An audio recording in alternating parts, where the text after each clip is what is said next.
Hello, welcome to the Fact Centre in Liverpool. My name's John McGurk. I'm a member of Tenor Spin. I'd like to welcome the audience. This show is being webcast, so I'd like to welcome also anybody that are logging on. We have a slight issue at the moment because the main participant hasn't arrived yet. So we've got some lovely people to fill in. I'm sure we can keep it going until he arrives. Mario's not here, is he? Oh yes, I know. But I mean, Mario was the pivotal points. I'll say, shall I? But nevertheless, we've got a lot of people here, both in the audience and on the couches, who are involved in this project. And the project involves a chap from Chile. I say he's not here at the moment. So, Carol, you can fill us in on what this project is about and how it appertains to the. It's part of the biennial celebration. You know. Sharon. So this is a project. It's called Two Rooms that this group have worked on, and it's a project for the Biennial's International Exhibition. And artist Mario Navarro came to Liverpool, and he became very interested in an archive that's at the university, the Stafford Beer Archive. And the project he proposed was to build a dome, which is a bit like a control room that Stafford Beer designed. But in the dome there should be 9 chairs, and he asked the group if they'd each design a chair to go in the dome. Before we go any further, you know I always forget your name on purpose. It gets upset, you know. Sharon Stone, her name is really. But, well, Sharon, could you fill us in on Stafford Beer? I mean, I've got a bit of information on him. He died in 2002, didn't he? He was a management guru or something, and he set up like management systems and was an advisor for lots of people. And he was invited to go to Chile to set up a system which would help like share information to do with lots of businesses in Chile. And he set up the idea was a network where all the information would go into one control room, so everybody would know like where materials and resources were and things like that. But it didn't get realised because when there was the overthrow in Chile, they stopped making, or they stopped the control room, or maybe they used it for other purposes. I'm not sure. Cybernetics. I think so. Yeah. I think so. Do you? Yeah. I know robotics. I have a job using me tape recorder, so you know it. But the connection with Stafford and Mario, like, how did that come about? From Chile. So when he came to Liverpool to research the project, he was probably looking for a connection with Chile, and he knew about the archive that's housed at the university. But Mario is also really interested in work around utopias, and so this fitted in quite well with that. The people we've got sitting around us, they're involved in this project, aren't they? So these people, there was 9 people. I haven't got the names, so if we refer them, you'll have to give us your names first, man. Joe. Nice to meet you, Joe. Alan, nice to meet you. Michael. John. And I know John's a Liverpool supporter because we've just had a quick discussion. Could we talk about what that happened at the week? Oh, no, never mind. Yeah, we've just got loads of excuses there. They were tied from the World Cup, the referee, everything. But anyway, the project involves this system of a table, a round table, chairs specially made, specially adapted. Could you give us a bit about that, Sharon? Well, in Mario's proposal, he said, like, you can correct me if I'm wrong, that each chair should have an ashtray and a cup holder. They are illustrated, to be honest with you. And then you just have to design a chair or make a chair that reflected like a chair that you'd like. Yes. Yeah. Okay. And so the piece of work is going to be shown in the Picton reading room. And there's a big red dome that the chairs go in. Are these chairs, they are being used? I'm not sure if people can't sit on them at the exhibition. Is the intention that they will be used? Will they have a specific purpose? Like, are they just? They're not like not just an art form, are they? I think they are art. Because it's an art form. We want to make that clear because when you look at them, it's akin to an able-bodied person carrying his office around or something. I think they're displayed on plinths. Is that right? Yeah. And they will be situated in a dome, which is built in a specific manner, isn't it? It's triangles. It's a geodesic dome, is it? We've got an idea Yeah. of this somewhere. Geodesic. Geodesic. I think it was invented by an American man. It's a form of construction where you can build a sphere out of triangular shapes and there's no limits on the size. I think the best example is in Wales, where they built this giant interior garden house that's basically like a jungle, and it's housed in one of these big spheres, and it's built in the same manner. Well, this will be getting constructed in the Albert document. No, so No, Is it? See? These people here. So anyway, it'll be getting constructed in the Picton rooms. it's already in the made. Picton Library. It's already up, it's erected. Now, when I was reading this script, which is a script, if you like it, it was transported from Chile. Was there a specific reason for that? Or it's just that it was built there, so they had it there, and might as well bring it over instead of building one here? Does anyone know? Maybe it was More than might be likely. something like that. I think probably just because Mario is working, like he's based in Chile, so he could look oversee the design. Stafford Beer came originally. Stafford Beer was working for President Allende in Chile, and his idea of organisation was you could organise everything from just a single room with 9 chairs in it, and part of that was his organisation methods were so good. They, in fact, you only needed 6 buttons, and because they're Chilean, they have an ashtray and a drinks holder on the other arm. So we had to design the 2 arms for the chair. So each chair we've designed has got 2 arms on it. Well, all chairs do. But then you see, one has got these 6 control buttons, and on one arm, and on the other there's an ashtray and a drinks holder. And if we could pan up and picture a chair, we could go back to that chair. There's a chair, there's the control panel, and there's the ashtray and the drinks holder. See, and the thing was, the organisation that Stafford Beer was good at organising people. His idea was we could do. I've just took myself into a hole, you see. And, That's what this show's about. Yeah, You see the well- holes I dig myself into. oh well, not to worry. So anyway, we're in this hole, and this one is John McGregor's. Oh no, he's coming on to my one. It's there. Aspire not to have more, but to be more. And that was a quote from a chap called Oscar Romero. And you see, that's what you do when you've had a head injury.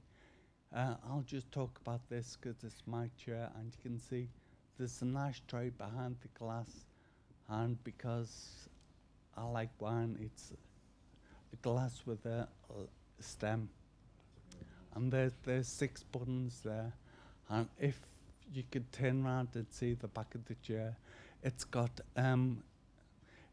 an explanation of all 6 buttons on the back of the chair.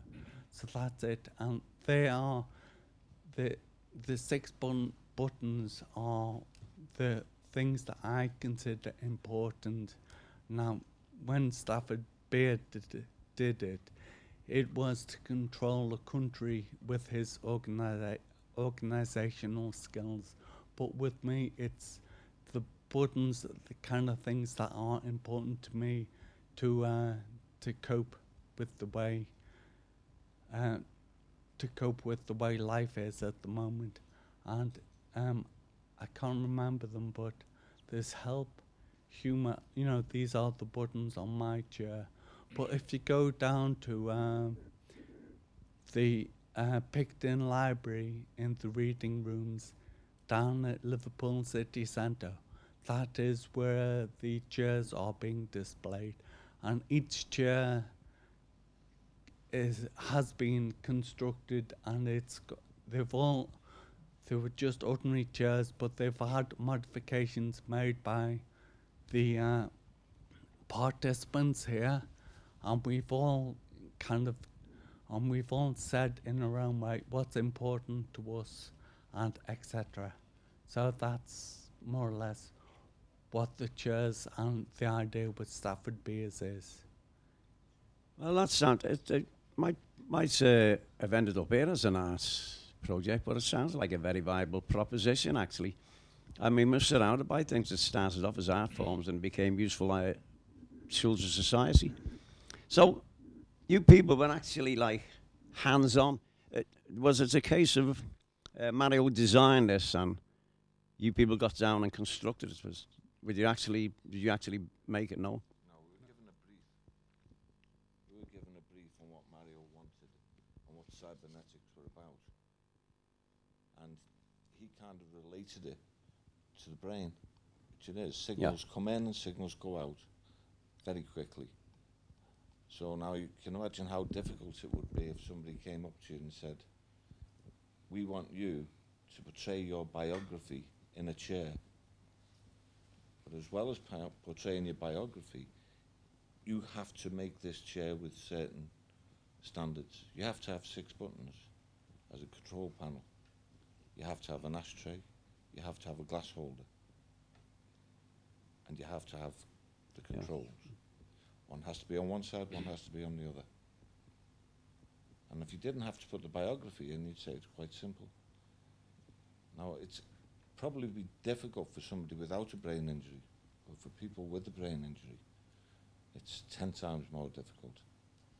I think the work that the group's done has been absolutely tremendous. It's been outstanding. So it's you could say like it's a challenge to the people. It's, well, yeah. And on top of that, you had to do your biography in a piece of A4. How many people could do that? Like your life story on a piece of A4. Exactly, yeah. I couldn't. I've had a very shady life. Let's take a book. But as Mario's not asked a question, there's a lot of these questions that were aimed at Mario regarding to chille. But let's talk about the biennial for a minute, Sharon. Can you, off your head, can you reel off any projects that will be at the forefront next week? This one will be at the forefront, I think. So all the openings are this week. So from Saturday, all the work will be on display, and down at Gorey Plaza, just like in front of the live building, there's a very bumpy football pitch. There's a big question mark. What's that? Sorry. There's a big question mark on the Camel Laird building that you can see from over the water. There's a very interesting bench on Great George's Street, which is very big and very high and a bit like a roller coaster. There's some cage lions outside St George's Hall. And there's lots of things. There's like a fact, we've got Cecil Tolas, who's done some work around smells, and there's Kelly Mark, who we've all met, haven't we? You've met, John. Yeah. Well, and her work will be shown on the big screen throughout the biennial. So there's 35 new projects or something like that, all new work for Liverpool. And of course, all these projects, they're free, aren't they? Like, there's very little. You have to pay to go into the Tate. Yeah. That's it. So generally it's a bargain. Yeah. And you have to cover, at the end of the day, you have to cover 2 months, don't you? So it's 10 weeks, yeah. 10 weeks is very varied. You look like you're dying to say a word. You look like you're dying to say a word. Could you tell us a bit about your input to these shares and the whole project if it comes around? The whole project was interesting. Very interesting, yeah. Very hard for me, I think, for most of them, because I'd had to have a heart transplant, and that's where I had my brain injury. But other people had other stuff, and my chair is about my heart and then my brain, how I've acquired my injury. Can we see a picture of it? Yes, please. Michael.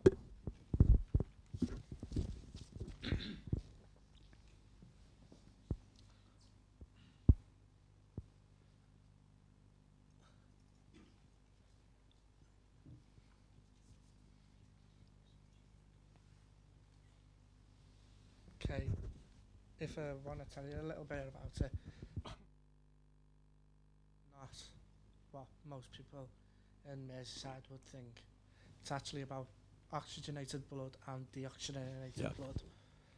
The paper at the back of the chair is my memories, what little memories I have. Oh, sorry. The buttons that Mario specifically wanted, and the veins that have all the blood and flowing through my brain and my body, which is traumatic but I did actually enjoy in doing it. It was, to say the least, brilliant. You've just used the word death traumatic. I mean, you're one of life's heroes. I wouldn't say that. Well, I wouldn't have thought you'd been recovering from a heart attack, and that is a very, very traumatic experience because heart transplant. I don't think there's anybody in the room that hasn't met somebody who's had the same, and I have met quite a few people. You look brilliant for us, and you just put yourself across great. Is there a Sue? You didn't want to couple them on the couch, but nevertheless, give us your input about this project, your thoughts on it.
A brief, like an artist's brief, and we approached this in a very, not relaxed way, but a very informative way by using sketchbooks, making you think, designing, asking questions, thinking. We presented a variety of materials that you could use, and some of the chairs were bought from IKEA, which yours was one of them, which we thought was not a fluffy chair, but it worked out okay. And some of them just found chairs. One of the chairs was one I had in my studio, which I really liked, but now it's up there, so I haven't got that anymore. So it was a case of just working one-to-one a lot of times, wasn't it? Like Michael, we worked one-to-one with you quite a lot, Steve and myself, and we helped you focus your ideas. All your ideas are in there, but we helped you to focus. So we helped to do that with all the participants, and this is the result. Well, that's looking at it. There are projects and projects, but some stand out in as much as yours. A very worthwhile one because it's connected to a section of society that usually don't get publicity, or they get it, but nobody takes a great deal of notice. So it's a very, very, very worthwhile project in that context. Now, because I say most of these questions I have in front of me would have been projected at Mario. Is this Mario? Mario? Oh, you didn't get a clap. You should have. Everybody made us meet. Right, Mario. I'm glad you're here. Right, we'll throw this right. It's not directly connected with the project, but it's to do with chille. And the question is, could you tell us a bit about the change in leadership in Chile in the 70s? affected life in Chile and possibly your outlook and your attitude? Did it have any effect? Yes, of course. Well, the first thing I have to mention it is the public statement about Chile always is about political, always in contemporary history, you know. So for me, it's really important for me, for my family. We have a victim of the dictatorships, and my father, it was really involved in the government of Salvador Allende, but in a kind of intellectual level. So for me, it's really important to remember something about the suffering of the people in dictatorship, which is the main shifting moment in our history, in our contemporary history. For me, of course, for my father, for my family, for everybody which is involved with us. So that project and my presence here is relative to the how my artwork has the possibility to connect my local network with another network here. In this case, is this community, the tag community, and the problems about politics, the situation about the politic history in Chile is always about people, you know, the understanding from Europe or from America or from another country about the local histories about Latin American, or in this case Chile, is very stereotype. So for me, the really situation and the most important thing for me is to talk about people. That's why I choose to work with those peoples.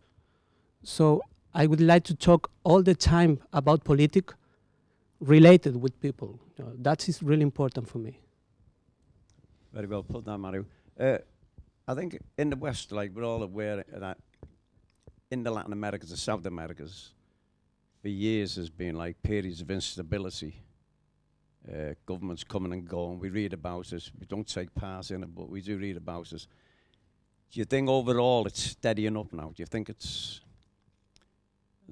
all the countries in the South America are beginning to find a level where and why would you think that is? Because I've got a thing myself that over the years, as people at the bottom, common people, became educated, that's when governments started to change, because those people started questioning things that they'd accepted before. Do you think that's happening in South America? Not only in Chile, across. Yeah, of course. Well, the situation in Latin America and South America especially is it's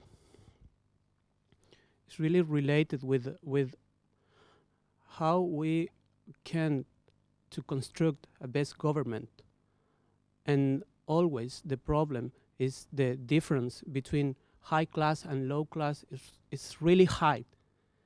That is the most important problem now. People in power. Yeah. People in power. Yeah. Because the neoliberal system is involved in all South America, especially in countries which is have a country which has a very important dictatorship, which is really related with the new economic system of a liberal system. So Chile and Argentina, Brazil, for example, has they has the main system. So for me, the problem always is the huge difference. And the difference is in the economic empowering, of course, but in the education, the health, and that's a problem always. So the art world, it reflects all the time that system. Yeah, well, I think the name at the forefront of South American politicians in this country would always be General Galtieri, because that was a period of life like which, well, we stay off the politics now. We'll go back into your project. The dome, Mario, is there a specific reason for the shape? Or is it just for its viability, like its convenience? The dome, is there any reason for the shape it's built in? Yeah. Well, the dome, you know, I realized something about the dome because my sister-in-law, Maite, which is there, he's an industrial designer. Welcome. She's working with the idea of Buckminster Fuller, which is the engineer and architect which create that kind of dome. The technique name is geodesic dome. The structure of that geodesic dome is a self-support structure. So for me, the idea of to work with people, which are a kind of accident in his straight line of life, it is reflect with the dome. The dome is a kind of zigzag line, the geodesic dome, but the project is always a kind of straight line. So for me, each accident of the people who is involved in the project, it reflects each point of the connection of the dome. So the importance of the dome for me is a kind of metaphor of an brain with a kind of accident, you know. So it's not only a shape, it's not only a kind of cover, it's not only a kind of school, you mean. For me, it is in the same level of the chairs, in the same levels of the library dome, in the same level of the circular connection of each book in the library, etc.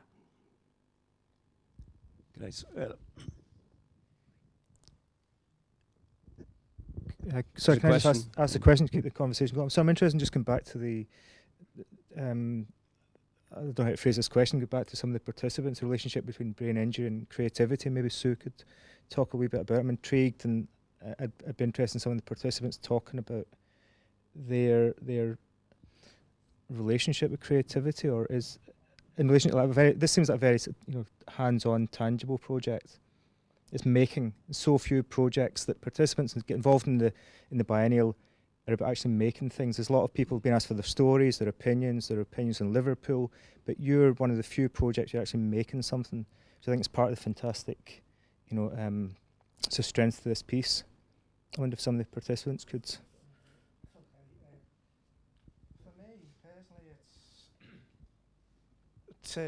it's to get my. It's not just to get my injury across, it's to get the whole brain injury awareness across, because you see lots of people about, I'm not saying people shouldn't know about cancers and other types of diseases, but brain injury is a very hidden disease. You could walk around in the street, anyone could have a brain injury. You're driving fast in a car, have an accident, you don't know it. And that's one of the things that people really need to be aware of in today's society. And it's hopefully by doing this, we're doing one thing that we love, is art, as artists, and we're spreading a message. If it doesn't come across well, let them, if they don't want to know about it, that's people's prerogative, isn't it? But hopefully it's going to say, well, that there is actually a illness or something wrong with people who can't be, what's the word?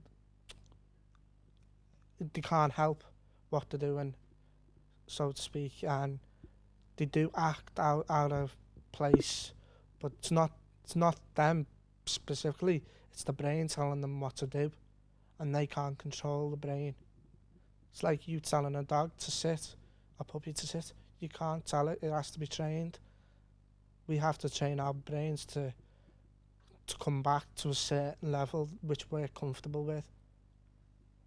And some people are and some people aren't at the moment. And that's how I'm getting across. I would like to everything across to about brain injuries. I think that's why we all took part in it, because there's an invisible illness. But the hard part, as I said before, was portraying it in the chairs. I mean, mine's done on a circuit board because I had a large tumour, and I've cut the wires at the end to show that my lift doesn't go quite to the top. But I got away lightly. I mean, I could have died. Some people said should have, but I got a free facelift out of it. And if you look at me, you can't tell there's anything wrong with me. Bad example.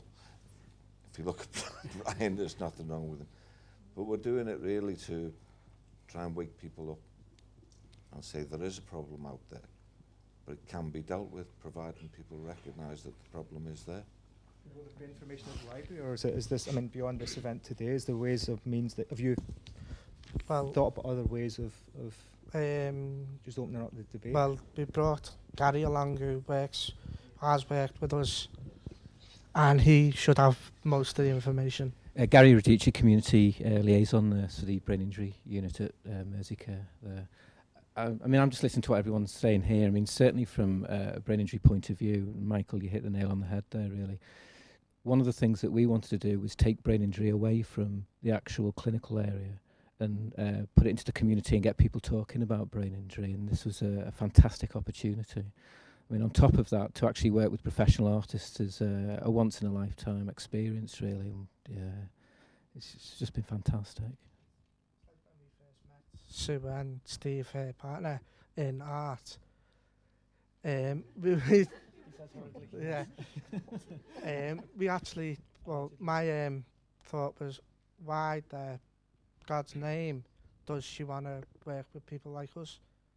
Even why?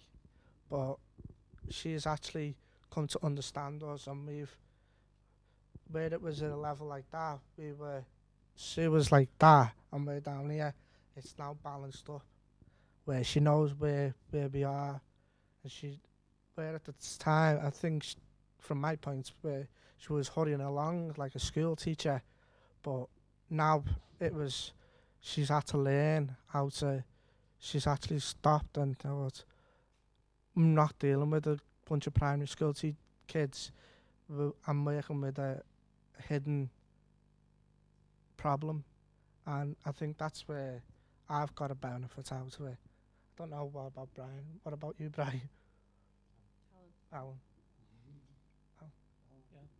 Well, as you said, I mean, brain injury, it's a hidden disability. I mean, I look perfectly normal, I was like. Yeah. But it's, as you say, I mean, my chair, we can go to it. That was the one. That was the chair that Sue spoke about earlier, one that she had, an old chair which was in her studio. I thought, well, okay, I'll do something with that. Put new arms on it, whatever. A cup rest, which is a mug and not anything alcoholic like most of the others, because I had a brain tumour the size of a duck egg removed in 1997. And alcohol affects me quite severely. You might think this is a blessing in disguise. I only have to have about 2 pints and I'm quite merry. But it can be a problem, obviously. So I was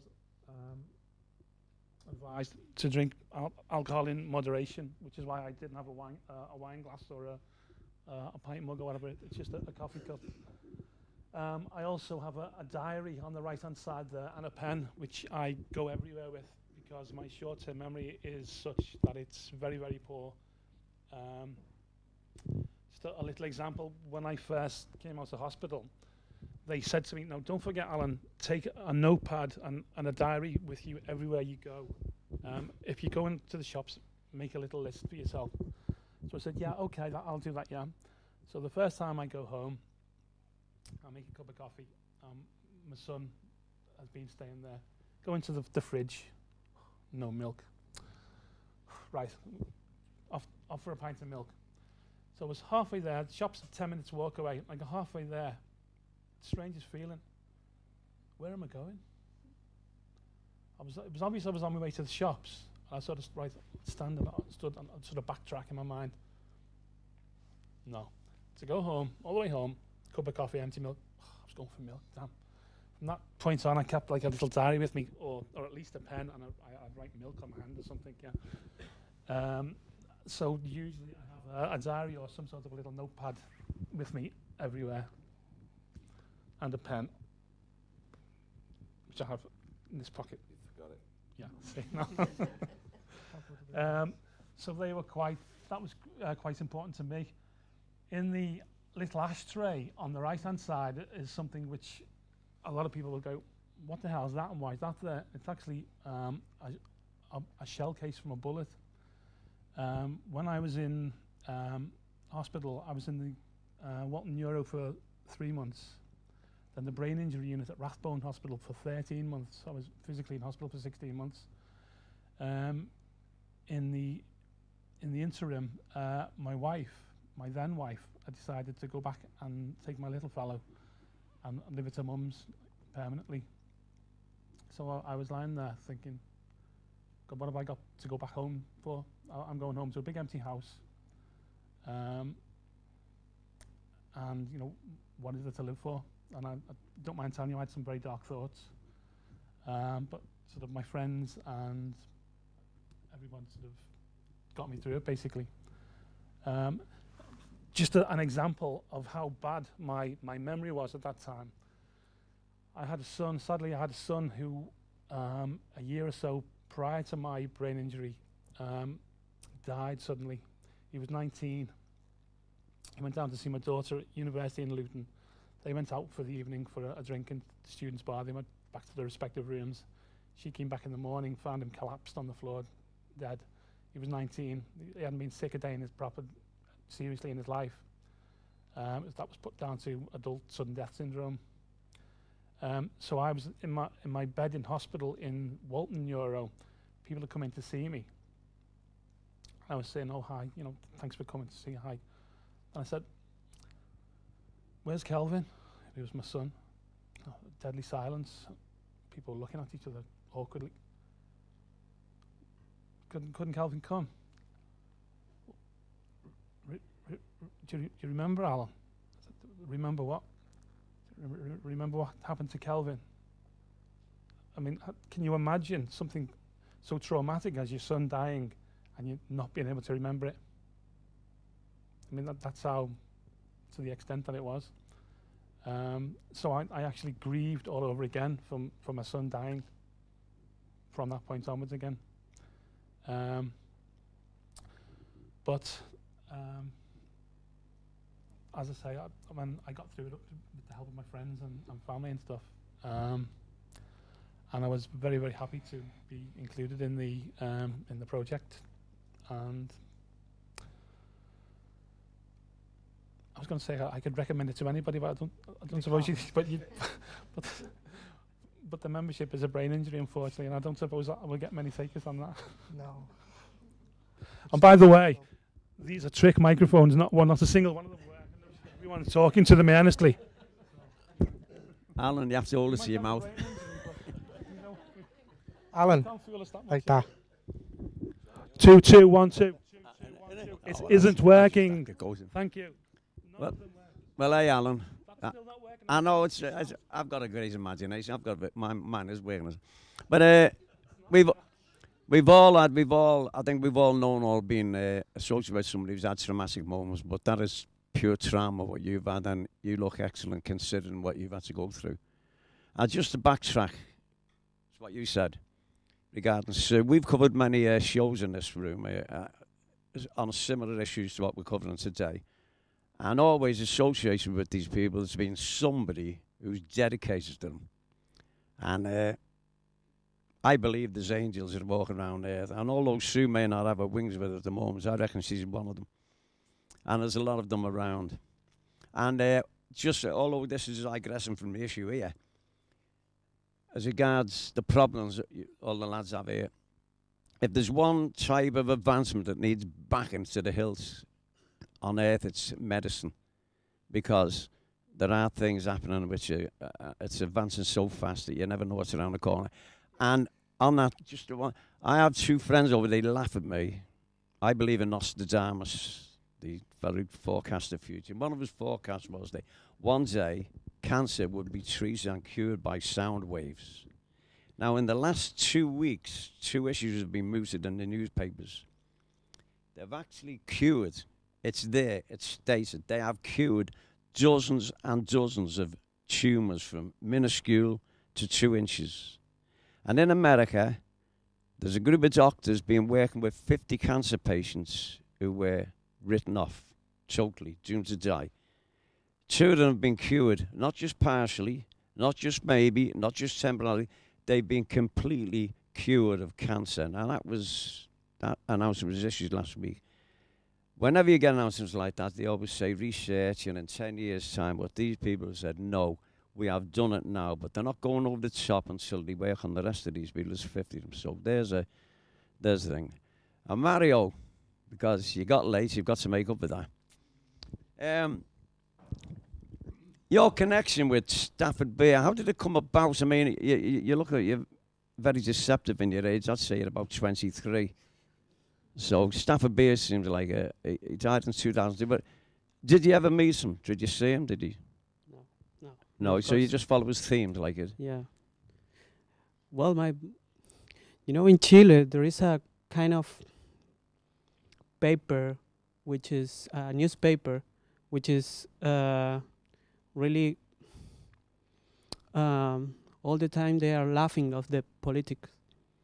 It's a kind of, I don't know, there is a newspaper like this here. Yeah. So it was maybe 5 years ago an article about the title was The Agenda's Internet, the Socialist Internet. And that's, what is this?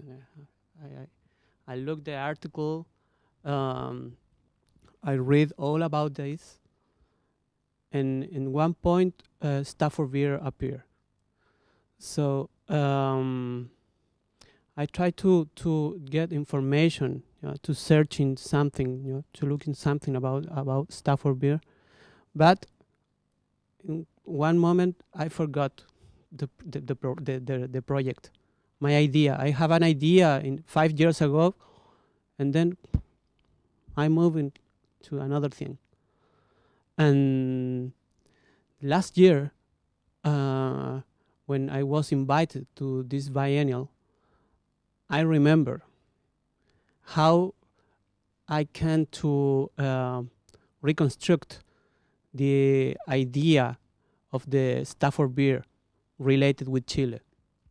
So then I started searching again, and I found in the John Moores University a collection of papers and plans, architectural plans, about the decision room, which is made in Chile like a prototype. So my very huge surprise was that that thing. Stafford Beer was the creative mind about that project, and finally he died here. He learned administration or something about his subject of researching, and finally he died here. So in the article in the newspaper, it was a girl which is study administration in the MIT in USA, and I met her in Santiago, and he talked about Stafford Beer, his life, his researching and something. So the past October, I come in here. I've been here. So I talk with the people from the John Moores University. So finally, for me, the connection is a kind of a network of surprises all the time. So that's why I'm sorry I repeat it, but for me, the collaboration with the chairs is a really huge surprise, and I try to work all the time with surprises. For me, it's really important to get involved with people working together to do a project. But for me, it's really important to, in one moment of the lining of the timetable of the project, to cut something and to wait for the surprise. That is really important for me. So the surprise about Stafford Beer, about you people working with me, it's really important. So for me, your question about Stafford Beer, it's at the same level of the how do I create the dome, the idea of the dome, how it is possible to show the project in the Picton reading room. How do I meet the girl related with Stafford Beer? How do I meet the information? I know information about Stafford Beer, all kind of this, you know. So that's why. I might state at this time, anybody in the audience has any questions, you know, you just hold your hand up and a microphone will be provided. You can ask what you like. Anybody? Anybody now? Going? Gone. Oh, we got one here. The biennial's finished, do you hope to kind of continue doing other projects, or what, have you got anything in the pipeline? Or are you actually a group now that's formed? Are you still kind of, do you know each other quite well now through the process of this? We've always been a group. Oh, right, okay, yeah. And that's nice to hear that. This about the group. We've been working together with the Brain Injury Centre for the last 3-4 years. We did the first project called Making Sense. We had an exhibition at the Conservation Centre for the end of that one. Then we applied for more funding, got money off the Arts Council, Culture Company, and the NHS. And so my colleague and myself, who's not here at the moment, we devised the project and we applied for the funding. And so they've been working on this, which is called Making More Sense, for the past 12. We just come to the end of 12 months. And this was sort of the icing on the cake of our first 12 months, being invited by Mario to work on his project with him. And we're continuing for another 2 years with this project. And we will be starting some workshops with the Tate shortly, where we will go to look at the collections and work around that with an artist educator. So, yeah, there's obviously 9 participants here, but how many is there altogether, Gary? Do you want to speak on that one? Probably, yeah. I think at the most, probably about 40. I know initially when we sort of, Sue and Steve put the idea together, we were thinking probably 5 or 6 people might turn up. Initially, we had about 80 people who showed an interest, which is a third of the caseload at the time, which is phenomenal, really. And I think it just shows the importance of creativity and health, if you like. We don't, but we're slowly making links. In fact, we get a lot of phone calls from a lot of people, particularly I do, from NHS people saying, oh, we quite like this idea, you know, is there any chance we can come up to Liverpool and have a look? And I think that's one of these sort of spin-offs from this. It's one of the raison d'etre, really, isn't it? You know, from a health point of view. To show that creativity and art, creativity and health do go together, and underpinning any rehab, be it brain injury or anything, is this feeling of achieving and self-confidence, which, you know. Most of us didn't know art since we left school, and when we got the chance to work with Steve, Gary and Sue, it was a chance to get out the house, meet new people with the same problem, and it was learn something interesting. Well, not learn it, but discover something that could be, tap into something that we could use towards our brain injury. Besides the fact we all know each other, and I don't think any of us have been through something that another one has been through. We've all been through the same thing. Or nearly the same. through various causes, from accidents, tumours, heart Operations. transplants, and we've all been there. So nobody gets away with anything either. Nobody can make smart remarks or swear at anyone else because they swear back and make smart remarks, so you give up in the end. A lot of people wanted to walk away from the art project because they thought they couldn't do it. And I think depending on the type of person it is, you could say to them, well, walk away, go home, do what you want to do, don't come back. And they come back, and they have a go. Some people you can leave alone, and eventually they'll get into it. And some people want to learn. Absolutely. I mean, the word art actually put a few people off at the beginning, and I think what Stephen Sue did was break down that, get over that barrier, if you like, and it was a vehicle for achieving. I've got to interrupt at that point. We're quickly running out of time. But you're right, a problem shared is a problem halved. And if it's shared between 10 or 12, 15, 20, 100 people, it goes lesser and lesser. We are running out of time, but we've got a lady here from upstairs, associated with FACT. Her name is Karen Allen. And Karen is, well, I think gives a few words about some of the projects and exhibitions that's taken place in the FACT Centre. Yep, I'm curator of Moving Image here, so I work with artists working with film and video. So just thought I'd let you kind of know that things are really gearing up now for Friday for the opening for the biennial, which we're really, really excited about. And Lewis Biggs is at the back there, who's a big chief exec for the whole biennial. But things are going really, really well, and we've got some really fantastic projects that we're extremely proud of at FACT. Did anyone notice something smelling a little bit different when they walked into FACT today? Oh, go on, yeah, I did. It's Eau de Sicile. We've got a Norwegian artist called Sissel Tulas, and she's been travelling around Liverpool. She came on a research trip and collecting different smells from around the city. And she's gone away and worked with some incredibly high-tech equipment in her laboratory to recreate the smells of Liverpool in concentrated doses and waft them through the building. So as you go upstairs, up through the building, and you put your hand on the banister rails, you'll get a particular smell. When you come through the door and go out, you should get different smells as well. So that's one of 6 projects, 6 new commissions that we're showcasing. We've got a New York filmmaker who's showing in Gallery 1, the big gallery on the ground floor. It's a very beautiful film installation about a sailor who docks in Liverpool and gives up his career to retire, and about the kind of issues that he's faced with. It's based on a book by Herman Melville, who also wrote Moby Dick and wrote a lot about Liverpool in the 19th century.